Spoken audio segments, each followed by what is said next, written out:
Salut à tous et bienvenue dans ce nouvel échange. Aujourd'hui, j'accueille Marie, avec qui j'ai travaillé pendant presque un an, qui a fait partie du mentorat.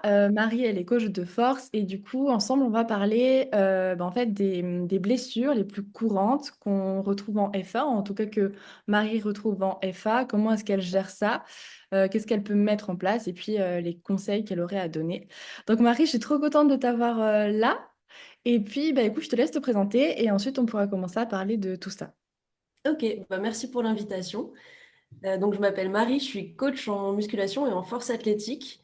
Je suis athlète en force athlétique depuis à peu près 3 ans et coach depuis 2 ans.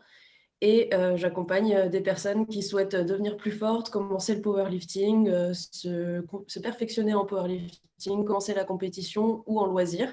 J'ai des profils assez variés. Et voilà, et j'accompagne ces personnes-là du point de vue de la programmation, du point de vue de la technique aussi. Et du point de vue de la gestion des blessures ou des petites douleurs quand ça se présente. Donc toi, tu travailles en présentiel et en ligne, les deux. Ouais, je travaille pas mal en ligne et puis un petit peu en présentiel aussi, pas forcément sur des suivis en présentiel, mais plus sur des ateliers sur un mouvement en particulier. Et après, ouais, je fais pas mal de suivis en ligne et des séances ponctuelles en présentiel quand les personnes sont dans mon secteur, en fait. Ok, juste, peut-être qu'on en reparlera, mais quand tu dis que tu interviens sur du présentiel, sur des mouvements particuliers, c'est quoi? Enfin, en gros, c'est un peu sous forme de séminaire où tu travailles sur un mouvement lié à la force. Ouais, c'est ça. En gros, je vais en salle de sport et je propose des ateliers d'à peu près 1 heure et demie sur le squat, sur le bench et sur le deadlift, donc de manière séparée à chaque fois. Et d'un point de vue technique, d'un point de vue performance, powerlifting ou pas, selon les profils, je prends des petits groupes de personnes et puis j'individualise avec ce qui se présente. Ok, trop bien. Du coup, toi, c'est quoi ton parcours un peu, genre, comment t'en es venue à faire ça? Alors moi, en étant adolescente, j'étais pas du tout sportive. J'étais même genre à fuir le PS et les efforts physiques parce que j'aimais pas ça, parce que je me trouvais pas bonne à ça. Puis c'est un cercle vicieux, tu sais, t'aimes pas, donc tu te trouves mauvaise à ça, donc tu le fais jamais, donc t'es encore plus mauvaise, donc t'aimes encore moins, etc., etc. Et ensuite, j'ai commencé la musculation un peu par hasard en allant avec des copains en salle de sport. Et mon père faisait déjà de la muscu, donc c'était pas inconnu pour moi. Et j'ai testé, j'ai fait quelques séances avec les copains en question. Eux, ils ont vite arrêté. Moi, j'ai bien accroché parce que en fait, je pouvais réguler mon effort, je pouvais y aller comme je voulais, quand je voulais, à la fréquence où je voulais. Et puis il y avait un côté très rationnel, très scientifique, très carré à la musculation où je me suis mis à apprendre un petit peu en ligne, dans les livres, etc., ce que je pouvais sur l'entraînement, sur la nutrition et tout ça. Et je me suis formée vraiment des années plus tard sur la musculation et sur le powerlifting, donc de manière officielle, en passant mon BPGEPS. Et j'en suis venue à la force athlétique suite à la musculation, parce qu'après plusieurs années de musculation, je tournais un petit peu en rond, je m'ennuyais. Je voyais bien que j'aimais soulever lourd, mais en même temps, je n'avais pas spécialement d'objectifs esthétiques ou d'objectifs physiques. Et donc, je me suis tournée vers la force petit à petit. Là, ça va faire 3 ans que je fais de la force athlétique, 2 ans que j'en fais en compétition. Voilà. Ok, c'est trop bien, c'est trop intéressant. On n'a pas l'habitude, enfin souvent on entend les gens dire qu'ils se sont mis au sport pour l'aspect physique plus que pour l'aspect un peu performance. Enfin évidemment qu'il y a des deux, mais souvent on entend, moi je me suis mis au sport pour perdre du poids ou prendre du poids, ce qui est une raison très bonne, tu vois, mais c'est pas commun de ouf d'entendre ça, surtout venant de la part des meufs. Souvent les meufs, on a un peu l'injonction de tu dois être belle et tout. Et il y a des meufs qui, des fois, s'empêchent de faire des trucs pour la performance parce qu'elles se disent, il faut que j'ai le physique que je dois avoir, etc., etc. Donc, trop cool. Ça fait combien de temps que tu coaches en force? Ça fait un peu plus de 2 ans là. Ok.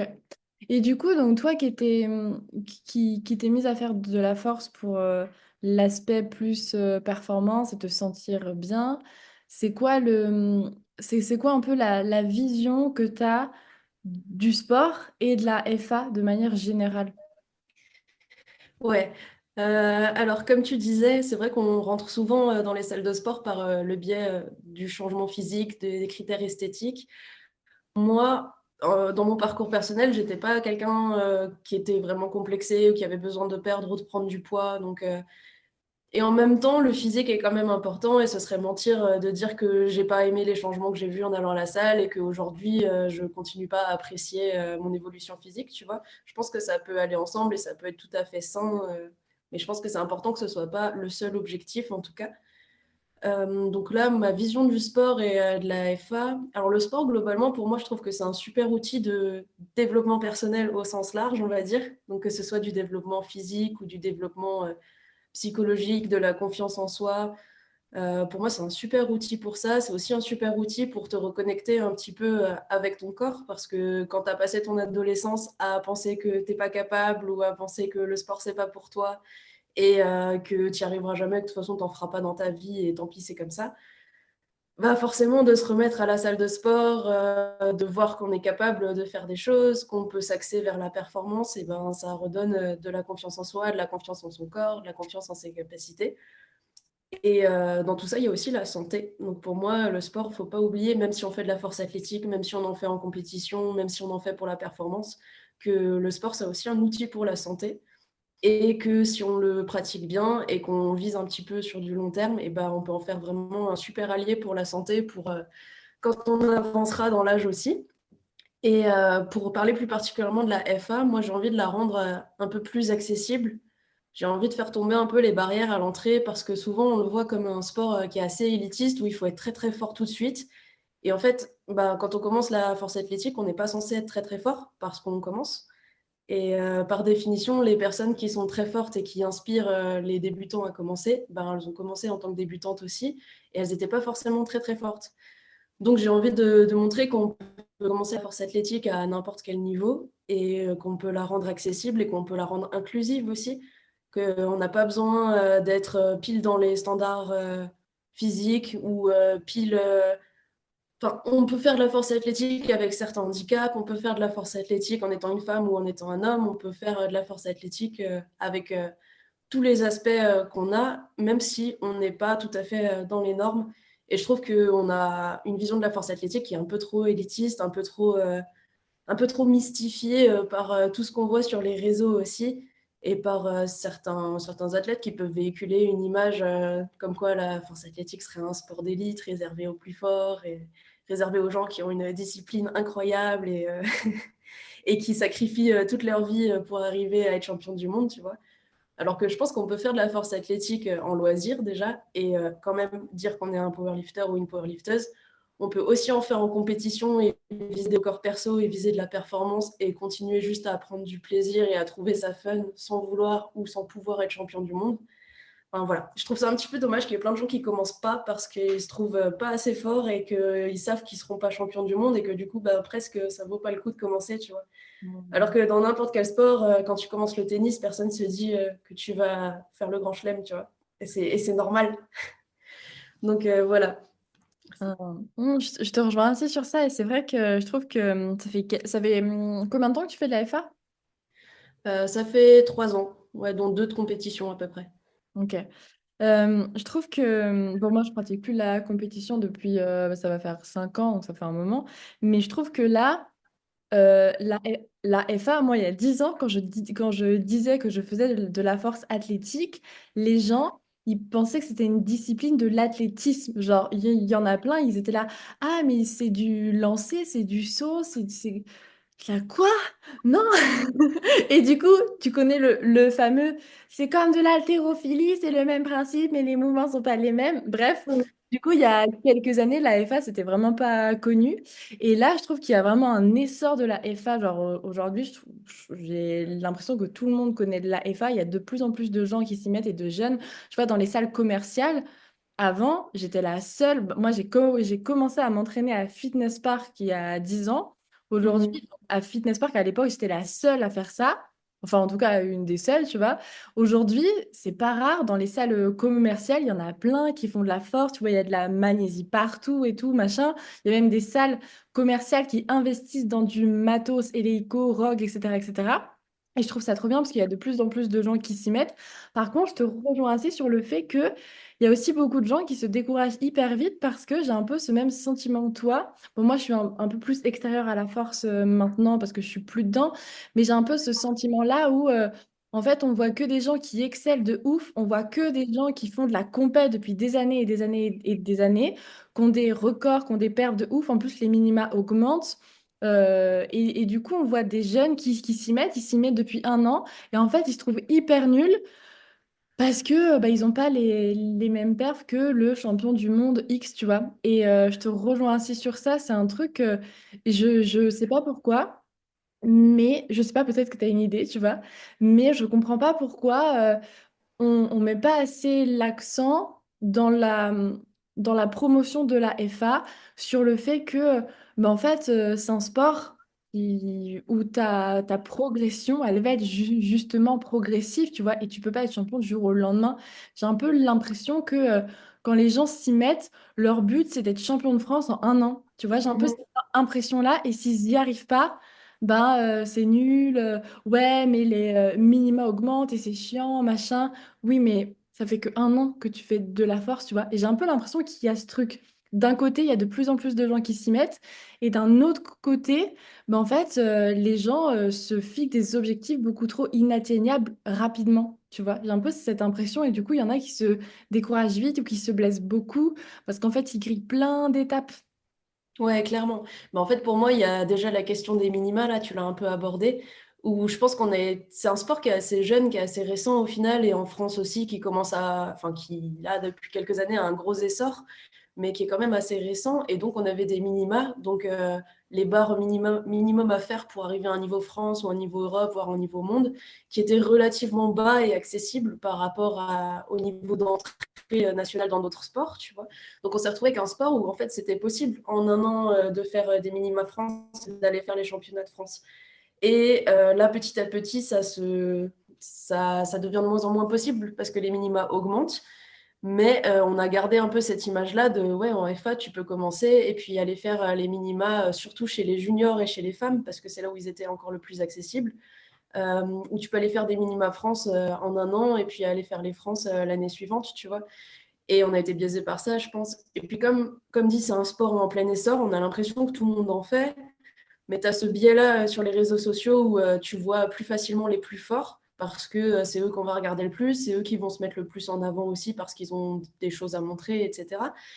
Et donc, du coup, on a l'impression que tout le monde est super fort. Et sur les réseaux sociaux, tu as très vite fait de te comparer à des gens dont tu sais rien, tu vois. Tu sais pas depuis combien de temps ils s'entraînent, tu sais pas quels sont leurs objectifs, tu sais pas ce qu'ils ont comme vie. Enfin, voilà. Et donc, du coup, tu te retrouves à te comparer avec des gens qui sont très, très forts et qui te mettent des standards dans le sport qui sont pas forcément justes.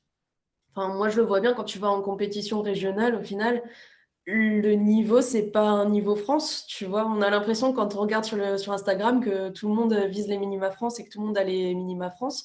Mais en fait, il suffit d'aller dans une compétition régionale pour te rendre compte que oui, il y a des gens qui vont faire leur minima, mais il y en a plein d'autres aussi qui viennent avec un niveau qui est moindre et qui est tout aussi acceptable en compétition et qui font leur compétition, qui sont contents de la faire et qui passent une bonne journée, tu vois. Et d'ailleurs, ça me fait penser, je sais pas si tu l'as vu passer, je saurais pas te dire de qui c'est absolument pas, mais pas plus tard qu'hier, dans les réels Insta, j'ai vu passer le récap d'une compète et la meuf, elle faisait un squat à 92,5 et ça m'a fait tellement plaisir. En fait, elle commençait la FA et j'étais en mode putain, on met ça en avant et c'est trop bien parce que à force, en fait, on normalise le fait que ton opener au squat, quand t'es une meuf, ça doit être 160, tu vois, presque. Genre, et du coup, ça m'a fait tellement plaisir de voir un squat à cette charge-là. Déjà trop bien parce que ça veut dire qu'elle débute et tout. Et puis on met ça en avant et ça renormalise un petit peu le truc. Tu vois, moi je me souviens, mon tout premier squat en compète, c'était 95 kilos, il y a 10 ans, tu vois. Et aujourd'hui, quand tu es une meuf et que tu dis ouais, j'ai un squat à 95, bah t'es nul. Alors certes, oui, comparé aux perfs, etc., oui, tu peux être nul, tu vois, mais par contre, tu débutes, donc c'est une perf qui est normale et qui est OK pour toi à ce moment-là. Et c'est pas parce que tu fais qu'à 95 là que tu ne progresseras jamais. Et j'étais trop contente de voir passer ce réel-là. Le total, je me souviens plus, mais le total était petit. Je crois qu'il y avait un terre à 110, un truc comme ça. Le berge, je me souviens plus.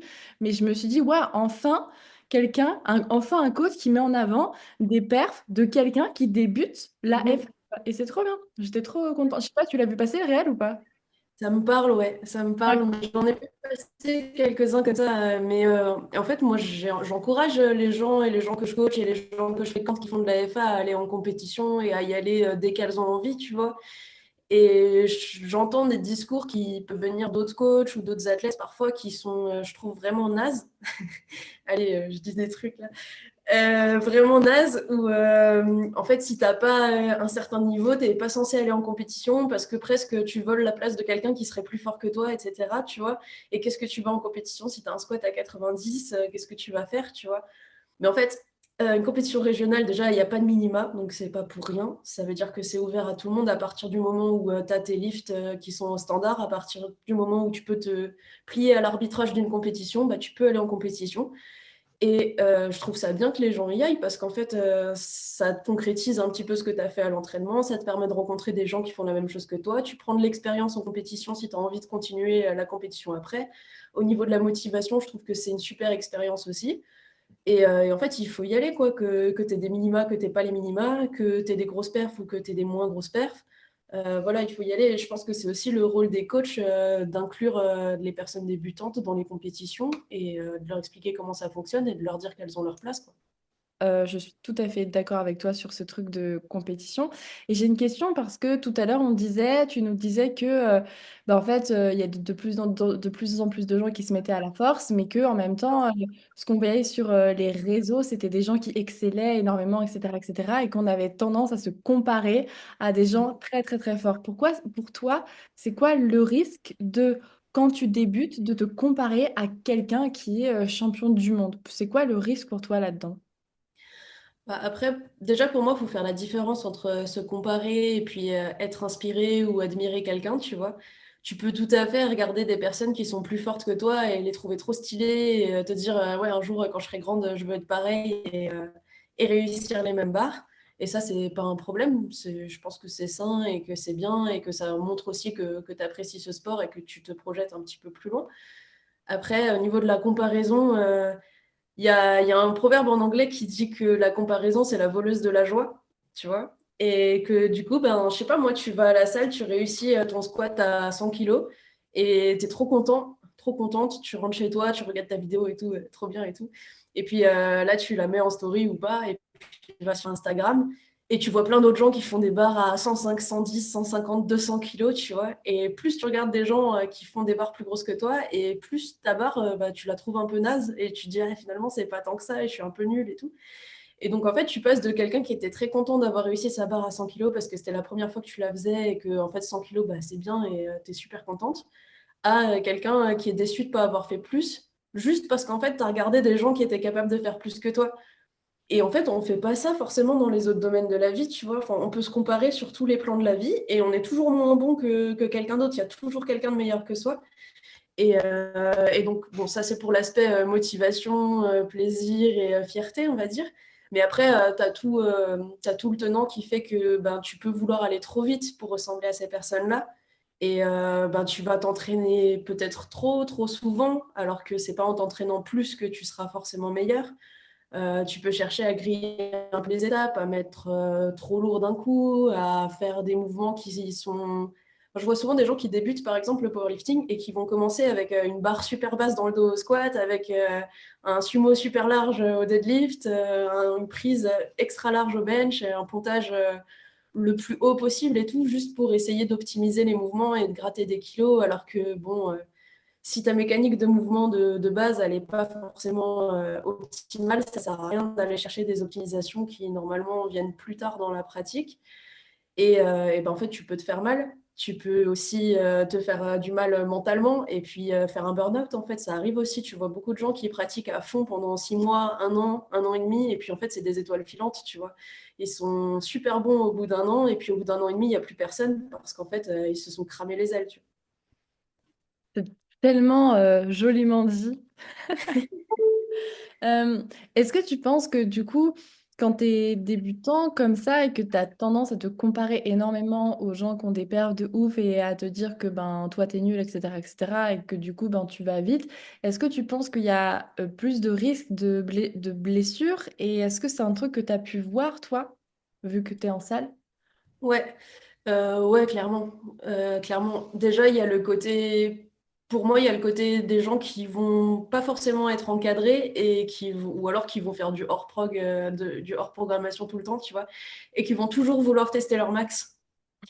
Parce qu'en fait, quand tu fais de la force athlétique, c'est con, hein, mais tes max, donc ta barre maximum sur un squat, un bench ou un deadlift, en fait, tu vas pas la faire si souvent que ça.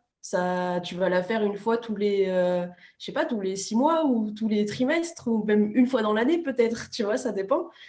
Et ça peut être super frustrant quand tu débutes. Et je vois des gens qui, toutes les 2 semaines ou tous les mois, ils vont essayer d'aller chercher des max juste pour voir où ils en sont, tu vois.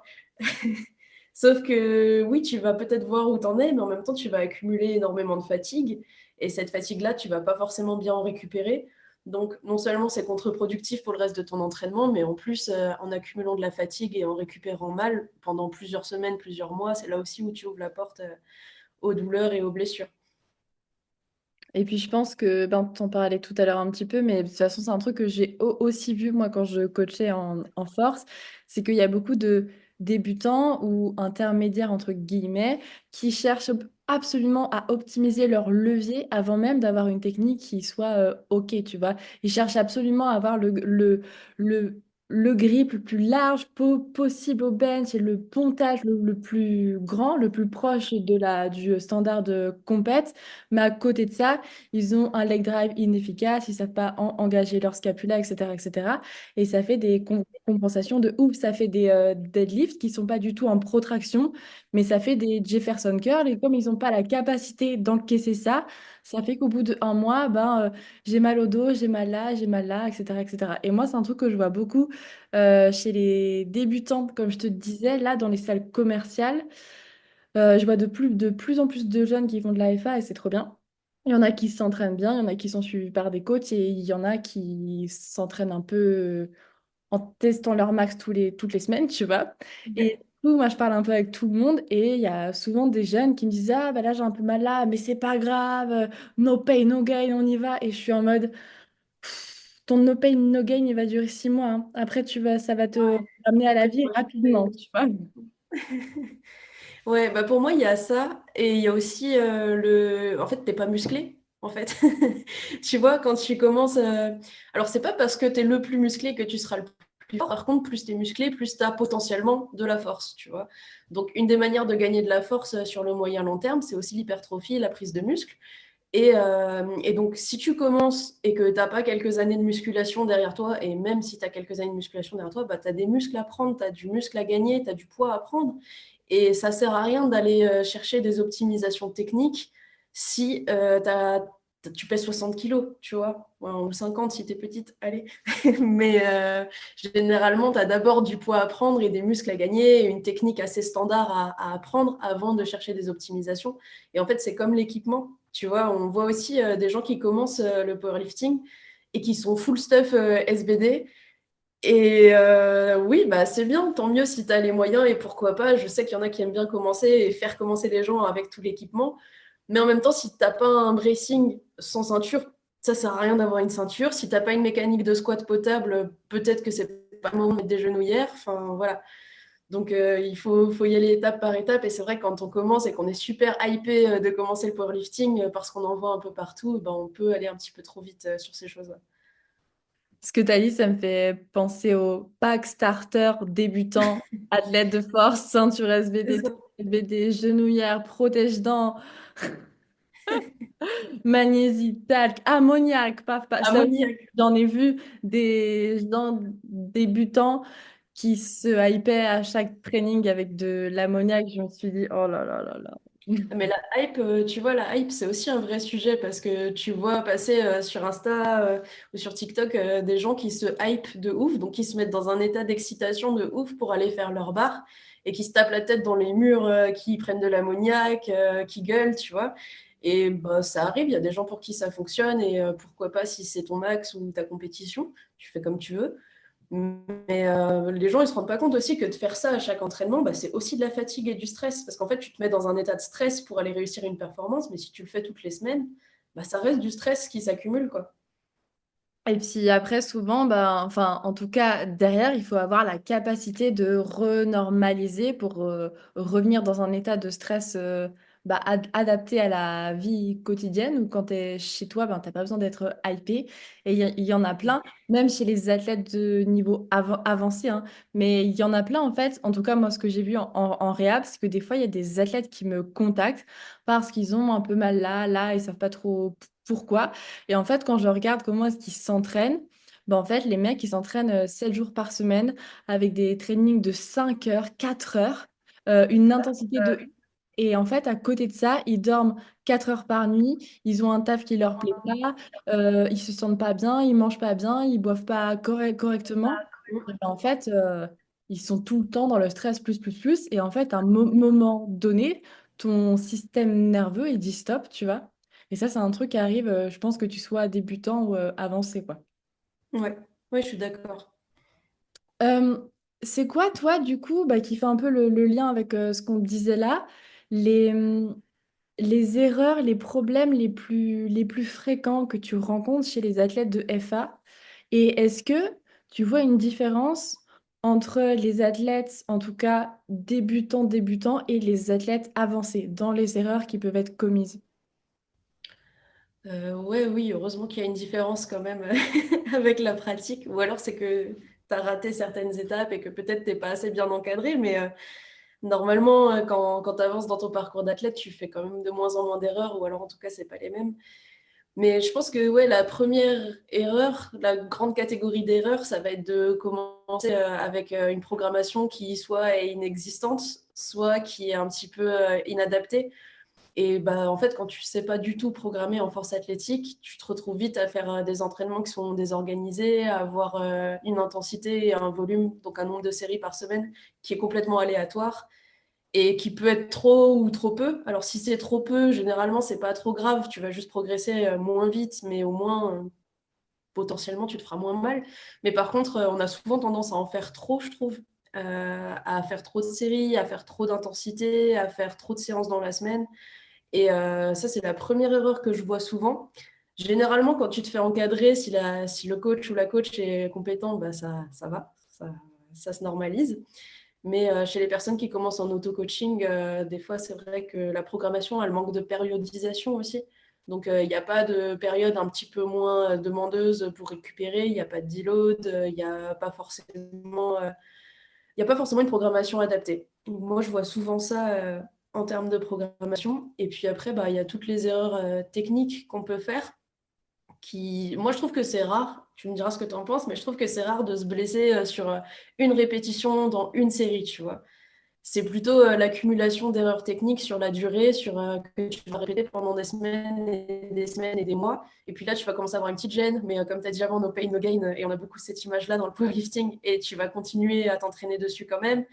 Et en fait, au fur et à mesure, ça va s'installer. Et là, ça va devenir vraiment gênant, voire une blessure.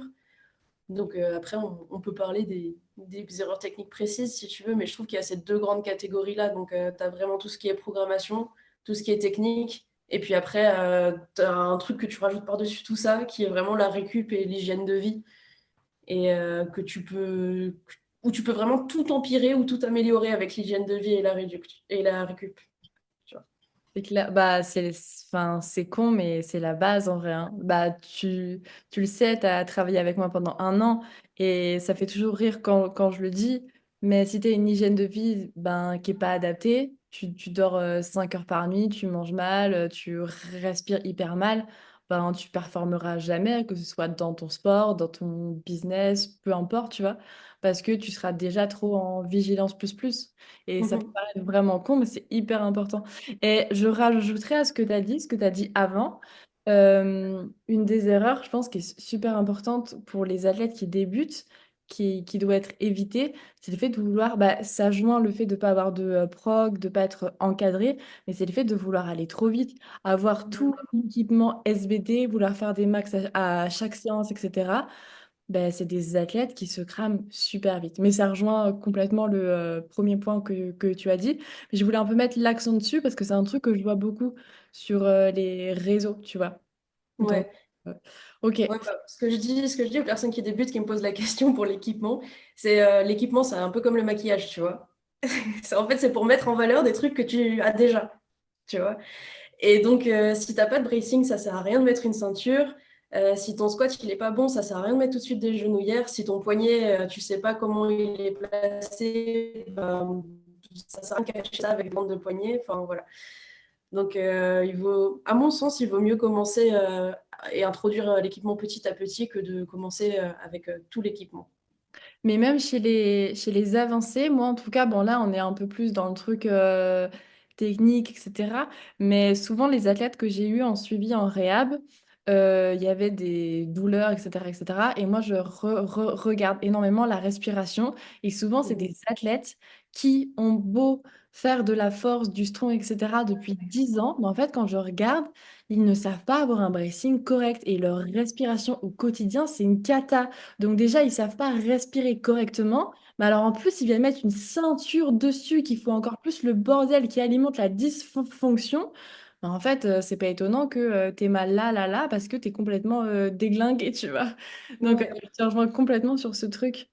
Ouais, Hmm. tu te retrouves avec des gens qui ont la ceinture serrée au max juste pour sentir physiquement le soutien, quoi.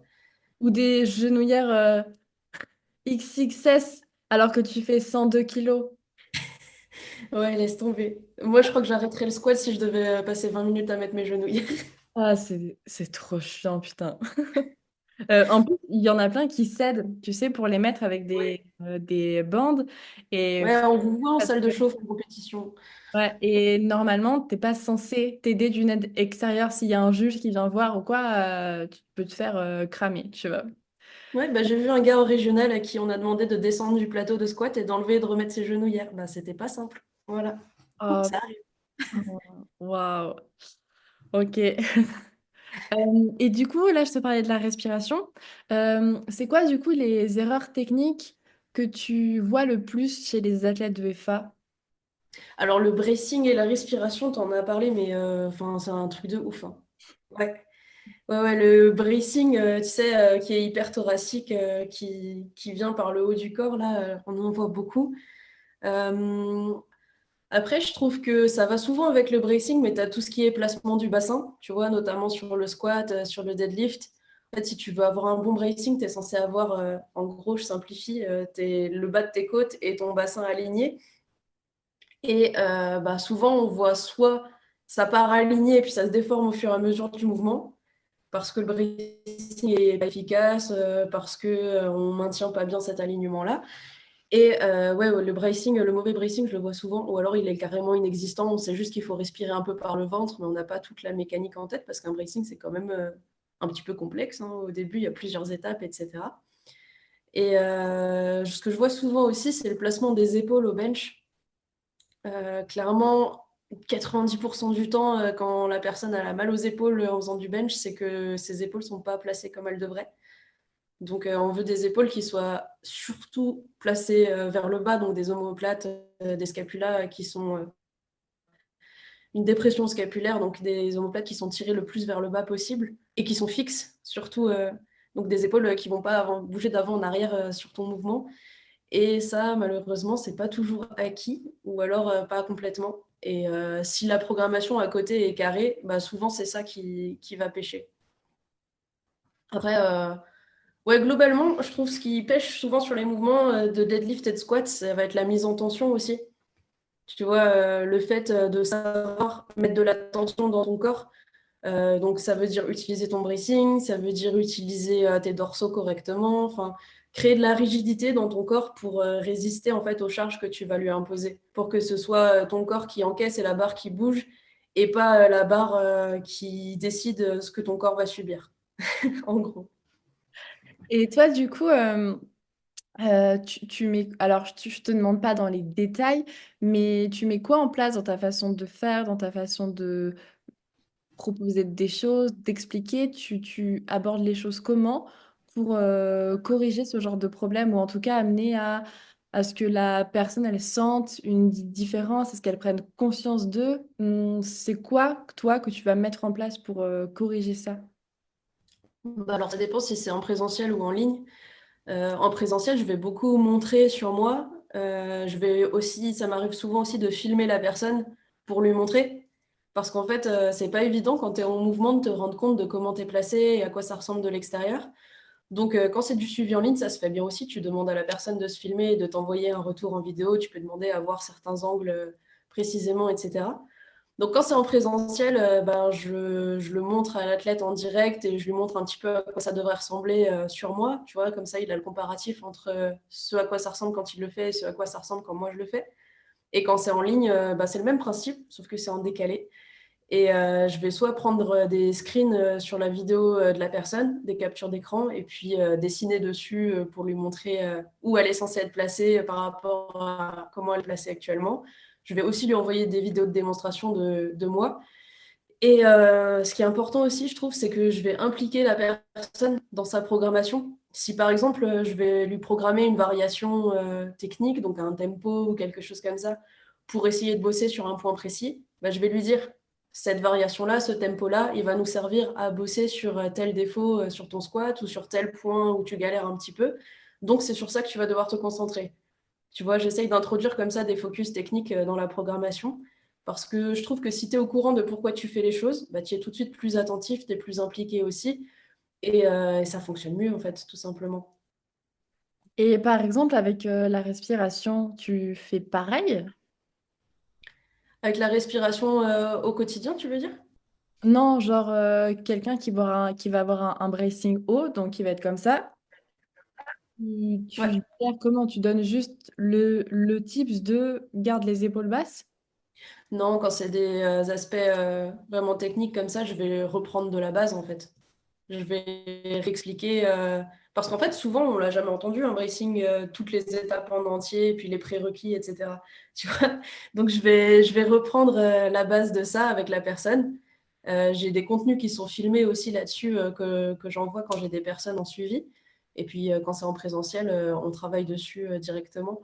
Donc, je vais reprendre les étapes, donc l'alignement, comme on disait avant, des diaphragmes, la respiration diaphragmatique, le fait qu'il y ait une expiration avant l'inspiration, celle-là on l'oublie très souvent aussi. Enfin voilà, l'engagement du plancher pelvien, l'engagement des muscles abdominaux. Enfin voilà, je reprends de zéro. Et c'est pareil, si je vois que la personne elle débute en squat et que son squat, bah, il y a plein de trucs qui vont pas, je vais aussi reprendre de la base la technique de squat. Ça c'est évident. Mais souvent j'ai des personnes qui pratiquent déjà et qui ont des mouvements qui sont quand même déjà bien et qui sont juste améliorables, quoi. Donc, j'ai pas forcément toujours besoin de repartir de zéro, mais c'est ce que je fais par contre quand je fais des ateliers en présentiel. Donc, par exemple, un atelier sur le squat, là, je veux vraiment commencer par justement le bracing. Je vais passer 20 minutes à faire que de la respiration et du bracing, et sans charge, sans rien. Et ensuite, le mettre en charge petit à petit, puis commencer la technique de squat de zéro, comme si personne n'avait jamais fait un squat, tu vois. Ok. Et pour toi, donc tu m'as dit que les erreurs les plus courantes que tu pouvais voir, c'était le placement des épaules au bench, la mise en tension et puis le bracing inefficace, tu vois, qui est haut. Selon toi, est-ce que tu as une idée de pourquoi c'est ces erreurs-là qui reviennent le plus souvent? Mais pourquoi? Alors pour le bracing, pour moi, il y a un manque d'information. Tu vois, on te dit, soit on te donne des mauvaises informations sur le bracing, du style pousse le ventre vers l'avant ou serre les abdos ou fais comme si on allait donner un coup de poing dans le ventre. Enfin voilà, donc c'est insuffisant, voire faux, tu vois. Rentre le ventre. Ouais, ouais, pour moi, sur le bracing, il y a vraiment un manque d'information. Et puis après, bah forcément, ça se pratique, en fait, ça s'entraîne comme si c'était un mouvement à part entière, parce que c'est pas, si c'est pas quelque chose que tu as l'habitude de faire, c'est super bizarre au début, c'est difficile. Et par rapport au placement des épaules au bench, pour moi, c'est vraiment un truc qui s'améliore avec le temps, mais qui n'est pas forcément intuitif au départ quand tu viens de la musculation, parce que bah, il y a encore quand même beaucoup dans les salles, je le vois dans ma salle, la croyance qu'il faut avoir le dos le plus plat possible sur le banc. Mais donc avoir le dos à plat sur le banc, c'est complètement contradictoire avec le fait d'abaisser les scapulas. Donc ouais, pour moi, il y a ça qui joue. Et en fait, il y a un aspect proprioceptif aussi qui peut être assez compliqué. C'est pas forcément naturel et intuitif de venir abaisser très fort les épaules, monter la poitrine, pousser dans les jambes en même temps. Le bench, c'est un mouvement qui est assez technique. Et puis, pour la mise en tension sur le squat et sur le deadlift, ben, en fait, il y a beaucoup de facteurs. Déjà, il faut commencer par le bracing. Donc, il faut déjà maîtriser le bracing. Et puis après, ouais, il y a beaucoup de facteurs. Ça demande beaucoup de proprioception aussi, beaucoup de techniques, beaucoup de pratiques. Et en fait, pour moi, c'est pas dangereux de ne pas savoir le faire tout de suite. Si tu es progressif dans ta montée en charge, dans tes entraînements, etc., tu vas pas te blesser parce que personne s'entraîne avec 40 kilos jusqu'à avoir une technique parfaite avant de monter, tu vois. C'est juste que si ta technique, elle n'est pas totalement acquise et qu'en plus tu déconnes un peu sur la montée en charge et sur la progressivité de tes entraînements, là ça risque de poser problème. Donc en gros, le bracing, c'est un truc qui pour toi est à la base de plein de trucs. Tu vois, tu me dis la mise en tension, souvent il y a le bracing derrière, etc., etc. Pour toi, c'est un élément un peu central. Bah, sur le squat et sur le deadlift, en fait, sur le squat, tu vas avoir une charge sur les épaules ou derrière les épaules pour le lifting souvent. Mais donc, du coup, tu as des forces qui vont s'appliquer sur ton tronc que ton corps va devoir absorber et gérer. Et en fait, bah, ton tronc, il est solidifié, il est tenu en place en grande partie par ce bracing-là et par tes dorsaux et par d'autres muscles, mais beaucoup par le bracing. Donc pour moi, c'est super important. Et sur le deadlift, c'est la même chose, surtout sur un deadlift en traditionnel, donc avec les pieds plutôt serrés, où là, tu as carrément un porte-à-faux vers l'avant. Donc tu as le poids qui te tire vers l'avant et tu as des très grandes forces aussi sur ta colonne, sur ton tronc, sur ta flexion vers l'avant. Et donc, si tu n'as pas un bracing qui vient rigidifier ton tronc et solidifier tout ça, bah, en fait, non seulement tu perds de la force et donc tu peux exprimer moins de performance. Donc, c'est dommage pour un sport où le but, c'est de tirer le plus lourd possible. Et en plus de ça, tu t'exposes à des risques de blessures parce qu'en fait, tes pressions et ta charge, elle n'est pas distribuée comme elle devrait sur toutes tes structures et tu vas avoir un point qui va avoir plus de mal à gérer que les autres et on se blesse toujours là où le maillon est le plus faible, quoi. C'est ce que j'allais dire. Une chaîne n'est jamais plus forte que le plus faible de ses maillons. Voilà. J'ai une question. Quelle place est-ce que tu accordes au renfort, toi, dans tes progs? Est-ce que tu penses que c'est Euh, important ou pas? Ouais, alors moi, je suis pas forcément pour le SBD only, tu vois, donc de faire que du squat, du bench et du deadlift. Alors après, quand tu es un athlète international et que tu as 15 ans de pratique, 10 ans de pratique, 8 ans de pratique, tu fais comme tu veux et si ça te convient, bah, tant mieux, tu vois. Je vais pas venir dire aux champions du monde qu'ils s'entraînent pas correctement. Mais par contre, pour les pratiquants lambda, pour les athlètes loisirs, pour les personnes intermédiaires, je pense que le renfort, c'est important pour plusieurs raisons. Déjà, il y a des gens qui aiment vraiment ça et ça les aide à adhérer à leur programmation parce que faire que du squat, du bench et du deadlift, bah, ça peut être très monotone et ça ne convient pas forcément à tout le monde.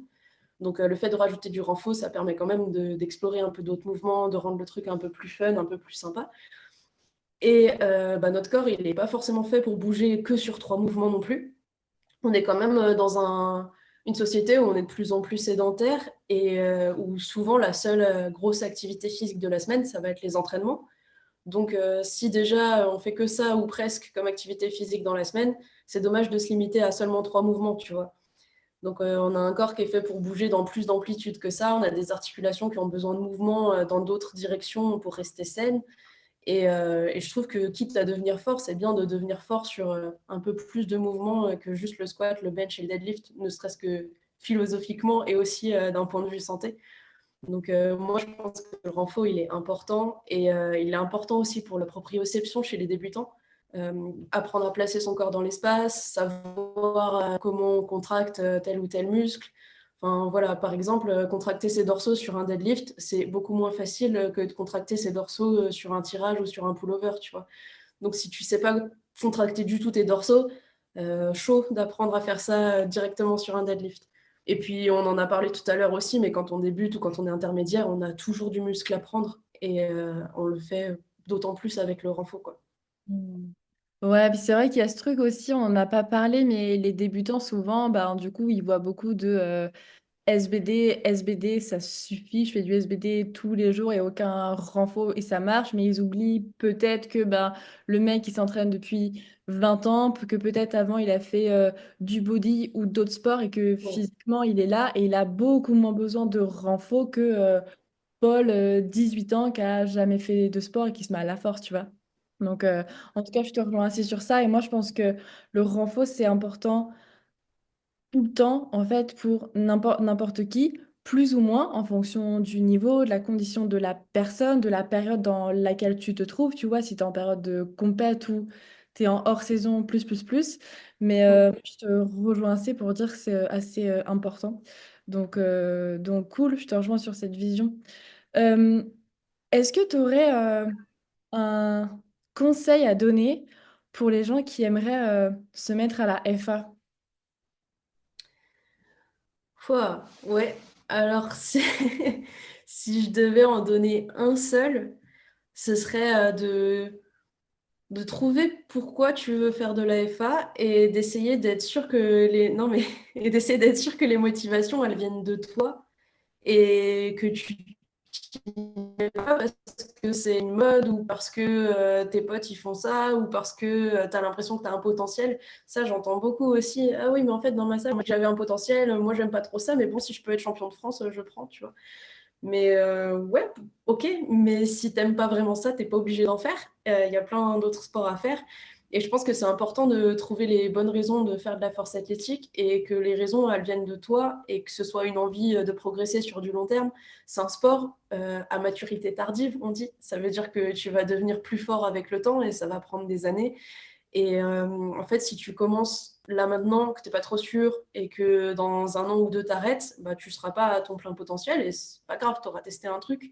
Mais si tu te projettes au long terme dans la FA, pour moi, il faut trouver des vraies motivations intrinsèques, donc à l'intérieur de toi, pour ce sport-là et puis pour y prendre du plaisir et avoir une certaine longévité dedans. C'est marrant, ça me fait vraiment penser au mentorat. Genre, pourquoi tu veux être coach? Qu'est-ce qui se joue en toi? C'est quoi ta vision? Quelles sont tes peurs et tout? Ça me fait vraiment penser à ça. Mais pour le coup, tu as raison de ouf parce que si tu te mets... En fait, pour moi, c'est un peu comparer ce truc à... Ben, en fait, moi, tu vois, par exemple, courir, c'est pas mon truc. J'ai couru un peu avant, plus jeune, et je me demande comment je faisais pour aller courir 10 km. Aujourd'hui, ça me paraît horrible, chiant. Je me fais chier quand je cours. Mais par contre, si je me motive avec de la musique et tout, bah vas-y, j'y vais, je suis bien, je suis motivée. Mais c'est une motivation qui vient de l'extérieur parce que c'est la musique qui me motive, tu vois. Mais quand je cherche en moi, pourquoi je veux courir?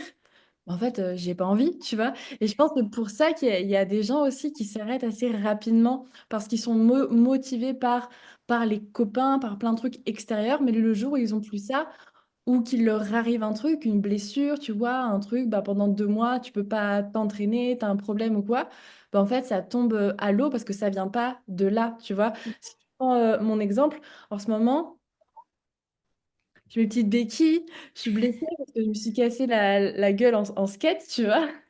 Et en fait, c'est pas la première fois que je me blesse. Je me suis jamais rien fait de trop grave. Là, c'est un peu chiant, mais c'est pas grave, tu vois. Mais pourtant, à chaque fois que je me suis blessée, à chaque fois ça allait mieux. Mais en fait, je suis toujours remontée sur mon skate. Et là, j'attends qu'un truc, c'est putain, j'ai trop envie de remonter sur mon skate. Mais parce que le fait de m'être mise au skate, ben, en fait, ça vient de là. Il y a un truc qui se joue chez moi. J'ai ma raison profonde de m'être mise au skate, tu vois. Et j'ai pas besoin d'attendre mes potes, le beau temps, etc., pour en faire parce que c'est là, c'est en moi et j'ai envie, j'aime ça et ça crée un truc chez moi de pratiquer ce sport-là, tu vois. Et c'est exactement la même chose si le skate, ça venait pas de moi, si j'avais pas mon pourquoi validé. Ben en fait, il y a longtemps que j'aurais arrêté parce que je me suis fait mal au genou, au poignet, à la cheville, puis c'est chiant, tu vois. Et je pense que c'est pour ça qu'il y a plein de gens qui se mettent au sport par exemple à la FA, et qui arrêtent parce qu'ils n'ont pas, comme tu dis, leur raison profonde. Et c'est cool, au moins ils savent qu'ils ne sont pas faits pour ça. Mais peut-être qu'ils sont faits pour autre chose, tu vois. Peut-être qu'ils peuvent faire de la danse, du foot, du badminton. C'est très bien aussi, tu vois. C'est Ouais, juste que c'est c'est ça. moins à la mode, mais c'est un sport cool. Ouais, c'est ça. Et puis c'est ça qui va faire que tu vas continuer sur le long terme aussi. Parce que tu vois, si tu n'avais pas de bonne raison de faire du skate, tu tombes, tu te fais mal, c'est bon, t'arrêtes, quoi. En FA, c'est pareil. Si tu fais de la compétition, tu fais une mauvaise compétition. Bon, bah, si tu n'as pas de vraie raison de t'y remettre, tu as vite fait d'être découragé. La progression, elle n'est pas linéaire non plus. Il va y avoir des périodes où tu vas stagner plus que d'autres, où tu vas progresser moins vite, voire tu peux régresser un petit peu, ça arrive.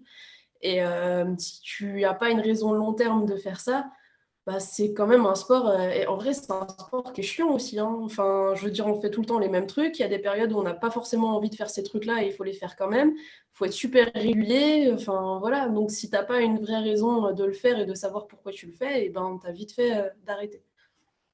Puis je trouve que c'est un sport qui, en tout cas pour moi, c'est un sport qui, dès que tu vas dormir moins bien, que tu vas avoir une alimentation qui dérive un peu, je trouve que ça se voit direct dans tes trainings plus que quelqu'un qui nage. Alors, je ne dis pas que ça ne se voit pas et surtout qu'à des niveaux hauts, tout joue énormément. Mais en tout cas, tu vois, moi qui nage un petit peu, je sais que si je passe une nuit de merde et que je vais nager, bah, je nage et c'est OK, tu vois. Par contre, si je passe une nuit de merde et que je vais m'entraîner, ben putain, soulever des charges lourdes, c'est dur. Et puis, j'ai besoin de me concentrer encore plus. Et puis, ça me paraît lourd. Je trouve que le moindre petit truc à côté, si ta vie est pas, genre, on va dire, optimale et carrée à 100% pour ton sport, bah, ça va se voir directement dans tes trainings. Ouais, c'est clair. Et ça, c'est un truc qui fait des gens qui commencent aussi et qui vont se comparer à des athlètes. C'est que les athlètes, ils ont souvent la vie qui va autour. Tu vois, soit ils vivent de leur sport parce qu'ils coachent ou parce qu'ils sont sponsorisés ou parce que, voilà, en tout cas, ils ont un travail qui leur permet d'aménager leur vie autour des entraînements et autour du sport. Et en fait, c'est pas le cas de tout le monde. C'est pour ça qu'il y a aussi beaucoup de gens qui commencent jeunes. Quand tu es étudiant, c'est plus facile aussi, parce que généralement, tu as un peu plus de flexibilité dans ton emploi du temps. Et en fait, après, quand tu arrives dans la vie un peu plus active, que tu as un taf ou des études plus prenantes, ou pour les gens qui ont des enfants, enfin, voilà, c'est un sport qui prend vite cher quand tout l'environnement n'est pas optimisé à 100%, comme tu disais. Et donc, de se comparer à des personnes qui ont la vie qui va bien pour faire de la FA à haut niveau, ça peut aussi être très trompeur. D'où l'importance d'avoir son pourquoi. Ouais. Est-ce que tu penses que c'est possible de débuter la force athlétique tout seul? Hmm, je pense que oui. Je pense que tu peux débuter la force athlétique tout seul si tu es suffisamment curieux, curieuse et que tu vas te renseigner. Parce que commencer la FA tout seul et de pas aller chercher d'informations, bon, ça va être compliqué. Mais si tu vas chercher un minimum de contenu sur Internet, allez, sur Internet, on va dire que c'est le plus accessible, que tu sais trier un petit peu tes sources. Tu as quand même pas mal de contenu gratuit maintenant qui te permet de commencer l'AFA de ton côté et de la commencer plutôt bien. Après, je pense que tu avanceras toujours moins vite qu'avec quelqu'un qui est formé et qui t'accompagne parce qu'un coach, en fait, lui, il a déjà fait ce travail-là d'aller chercher les informations. Il a déjà trié ses sources, trié les infos. Il a de l'expérience parce que le coach aura travaillé avec d'autres athlètes. Et donc, tout ça, en fait, on te le donne et c'est direct applicable. Donc, tu vas gagner beaucoup de temps et en plus, tu vas profiter de l'expérience d'une personne qui a déjà travaillé dans ce domaine-là. Donc, ça va être beaucoup moins long, tu vas progresser plus vite, potentiellement, tu vas éviter beaucoup d'erreurs. Donc, voilà, moi, je pense que c'est possible de commencer la FA tout seul jusqu'à un certain point. Et que par contre, si tu veux que ça aille un peu plus vite, un peu mieux et éviter des petits désagréments, il vaut mieux se faire encadrer si on a les moyens tout de suite, quoi. Ok. Bah, pour le coup, je ne peux que être d'accord avec toi. Et c'est un truc, je trouve que quand les gens vont en salle de sport, ils ont tendance. Alors, je pense que c'est parce que les salles, il y a énormément de salles low cost qui sont adaptées au grand public, tu vois. Et je pense que c'est pour ça. Mais il y a énormément de gens, quand ils franchissent les portes d'une salle, ils se disent, pas besoin d'un coach, je fais tout seul. Alors que quand tu veux prendre un cours de Formule 1, ben, Mm. tu te dis pas, allez, je me mets dans la voiture et j'y vais tout seul. Ben non, en fait, non, sinon tu meurs. Alors là, en muscu, tu ne meurs pas, mais tu risques de faire de la merde, en fait. Et c'est un truc, j'ai vraiment cette impression que à partir du moment où tu rentres dans une salle de muscu, parce que c'est une salle de muscu et que on en parle, que le fitness est un peu à la mode, etc., etc. En fait, les gens se disent, j'ai pas besoin d'un coach, alors que putain, si, il y a tellement besoin d'être encadré pour faire les choses correctement, tu vois. Ouais, puis tu gagnes beaucoup de temps, hein, même en musculation, ne serait-ce que de prendre deux, trois séances en présentiel, en fait, tu gagnes énormément de temps. Tu vas apprendre les bons mouvements, les bons réflexes tout de suite. Et en force athlétique, c'est pareil, en fait, si tu chopes les bases dès le début, et ben, ça va beaucoup plus vite et tu évites les erreurs. Et en fait, on les voit, les gens qui sont en salle depuis plusieurs années et qui avancent pas comme ils veulent et qui font toujours les mêmes trucs et ça marche pas et qui ne remettent pas en question. Donc moi, je pense, soit tu as beaucoup de temps, beaucoup de curiosité et beaucoup d'intérêt et tu vas te former toi-même et pourquoi pas, ça va prendre du temps, mais peut-être que tu vas y arriver. Ou alors, il faut se faire encadrer au moins au début, quoi. De toute façon, moi, je pars du principe que le métier de coach, ben, c'est un métier qui est vrai, tu vois. Si tu as passé tes diplômes réels et que tu n'es pas le coach d'Instagram qui s'est jamais formé, tu vois, et qui fait un peu nimp, être coach, c'est un métier et c'est un métier qui est là pour quelque chose, tu vois. Il y a vraiment du besoin derrière. Donc, je pense que comme toi, les gens gagneraient tout à se faire encadrer en fait par des professionnels. Comme je disais, quand tu veux te mettre à la Formule 1, tu rentres pas dans la voiture en te disant, allez hop, je fais un tour de piste tout seul. Ben non, tu demandes de l'aide, tu te fais accompagner. En muscu, en force, ça devrait être pareil pour moi. Ouais, je suis d'accord. Après, j'ai l'impression que ça se démocratise quand même. Alors, je suis peut-être un peu biaisée parce que dans la salle où je m'entraîne et où j'interviens, il y a toujours un coach sur le plateau et à qui on peut demander des conseils, etc. Ce qui n'est pas le cas dans la plupart des fitness parks, Basic Fit et autres salles commerciales. Donc, je suis peut-être un petit peu biaisée par ça, mais j'ai l'impression que les gens viennent quand même un peu plus facilement demander de l'aide. Je vois notamment que les femmes se font plus facilement accompagner que les hommes et que les personnes un peu plus jeunes, donc de notre génération et plus jeunes que nous, elles viennent assez facilement vers moi et vers les collègues aussi. Enfin, voilà. J'ai l'impression que c'est beaucoup des gens qui sont là depuis plusieurs années en salle de sport et qui ont pris leurs habitudes, qu'elles soient bonnes ou mauvaises, qui eux ont plus de mal à venir demander de l'aide. Mais j'ai l'impression que le coaching en force athlétique, ça se démocratise aussi parce qu'on en parle quand même pas mal sur les réseaux sociaux. Tu as de plus en plus de coachs. Après, voilà, tu as des bons coachs, tu as des moins bons coachs, mais en tout cas, il y en a de plus en plus, donc les gens savent que ça existe, qu'ils peuvent y faire appel et que c'est quand même conseillé en force athlétique. J'ai l'impression que les gens se font plus facilement encadrer largement en force athlétique qu'en musculation. Donc, c'est déjà ça. Ouais, c'est clair. J'ai une dernière question pour toi. Euh, Où est-ce que tu... Parce que toi, tu fais de la compétition, tu coaches des gens autant qui veulent faire de la compète que des gens qui veulent juste faire ça en mode loisir, etc., etc. Où est-ce que tu places la santé dans la performance? Enfin, pour toi, c'est quoi le lien entre les deux? Euh, alors pour moi, c'est un peu comme le dopage en bodybuilding, tu vois, où alors, je dis pas qu'il faut se doper en FA, c'est pas ça que je dis. Par contre, si tu es un bodybuilder et que tu veux en vivre et que c'est le projet de ta vie que d'avoir ta carte pro et de faire l'Olympia, bah tu vas forcément avoir besoin d'avoir recours à des produits. Et si la décision elle est réfléchie, que tu as des années d'entraînement avant, etc., et bah pourquoi pas, tu vois, c'est ta seule option en fait pour y aller. Et pour la FA, pour moi, c'est un peu pareil. Si tu veux être un champion du monde ou aller à l'international, et ben, c'est sûr qu'il va falloir faire des compromis sur ta santé.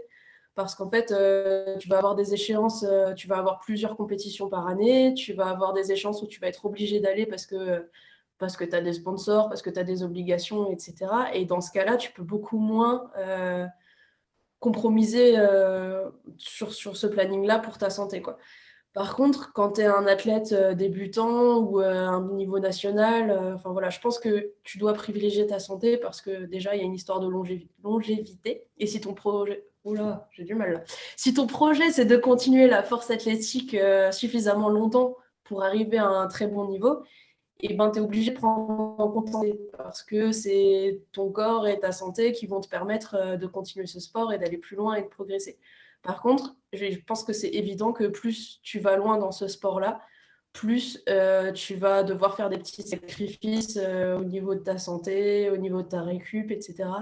Mais il y a aussi plein de choses que tu peux mettre en place à côté de ça. Tu peux vraiment aménager pour récupérer le mieux possible. Tu peux te faire encadrer par des personnes qui ont aussi des formations, des compétences dans tout ce qui est réhab, préhab, etc.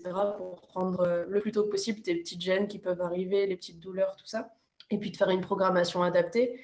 Mais voilà, je pense que la santé, la question doit toujours se poser, ça doit toujours être central, mais que forcément, plus tu avances dans le haut niveau, mais du coup, ça s'applique à une minorité d'athlètes, plus tu avances dans le haut niveau et plus tu vas devoir sacrifier un petit peu de ça. Et quand même, donc je comprends bien ce que tu dis, je suis d'accord avec toi. plus tu avances dans le haut niveau, plus tu dois faire entre guillemets des sacrifices au niveau de ta santé.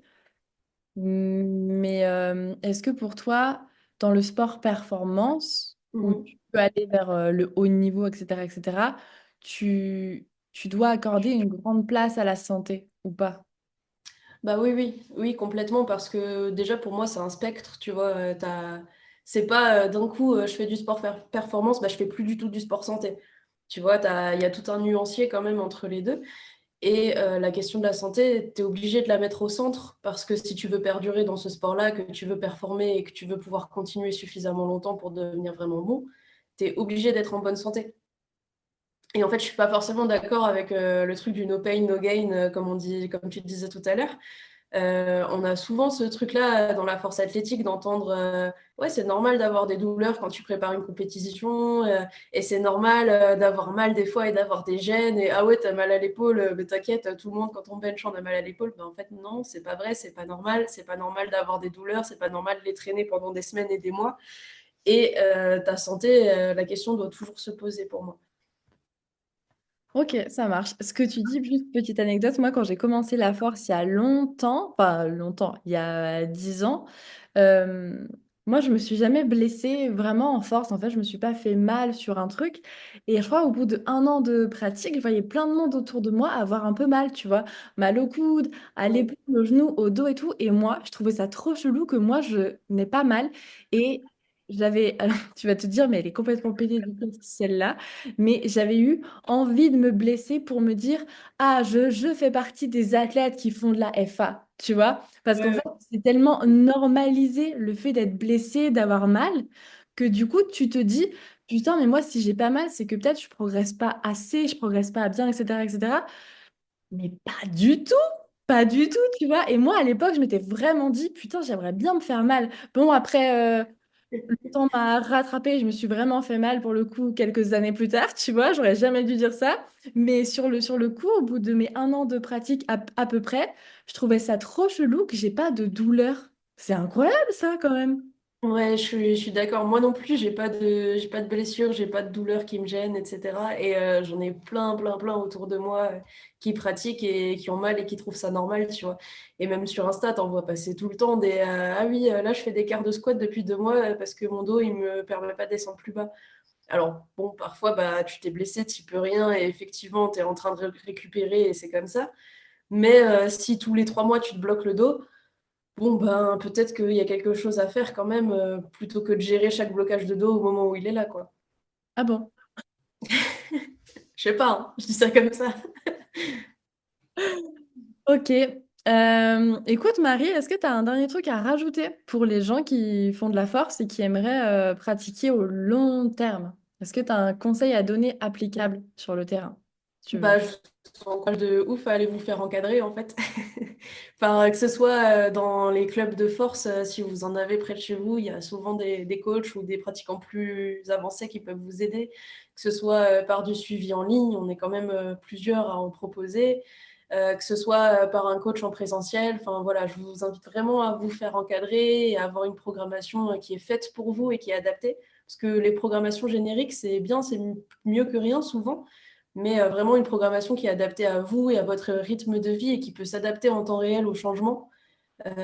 C'est ça aussi que je vois souvent chez les athlètes, c'est des programmations qui restent tout le temps linéaires, tu vois.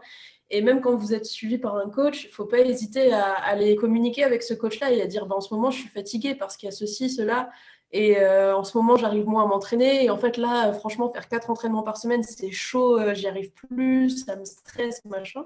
Bah ouais, bah, le coach est là pour adapter votre programmation en temps réel aussi, d'une semaine à l'autre. Et donc, il ne faut pas hésiter à se faire encadrer, à communiquer avec la personne qui vous encadre et à vraiment lâchez-vous un peu du lest, quoi. Enfin, je vais redire un truc cliché, mais c'est pas un sprint, c'est un marathon. Et si vous voyez ce sport-là au long terme, bah, c'est pas parce qu'il y a un mois où vous pouvez un peu moins vous entraîner, ou un bloc où vous récupérez un peu moins bien, ou quelques semaines où vous allez stagner, que ça va impacter votre progression au long terme. Il faut aussi se lâcher un petit peu du lest. On ne joue pas notre vie quand on va s'entraîner, ça faut se le dire aussi. Et en fait, l'entraînement ne doit pas être source de stress toute l'année, 365 jours sur 365, quoi. faut trouver des sources de plaisir à l'entraînement, trouvez-vous des petits objectifs à court terme, à moyen terme, à long terme, et puis on avance comme ça. Et puis de toute façon, on va tous finir par mourir. Donc si tu rates une barre, c'est pas grave. Moi qui pensais être cliché, ça va en fait. Bon, bah écoute Marie, je te remercie beaucoup, beaucoup d'avoir accepté mon invitation sur ce podcast. Où est-ce que les gens peuvent te retrouver sur les réseaux ou dans la vie? Où est-ce que tu es basé si les gens veulent faire appel à toi? Est-ce que tu peux donner... Alors dans la vie, je suis à Strasbourg et j'interviens pas mal dans une salle qui s'appelle le Cercle Fitness, petite dédicace. Et sur les réseaux, vous pouvez me retrouver surtout sur Instagram, donc sur coaching.marie. Ok. Eh ben écoute Marie, je te remercie beaucoup d'être venue. Je remercie les gens pour leur écoute et puis bah, je vous dis à bientôt. Salut! Merci beaucoup.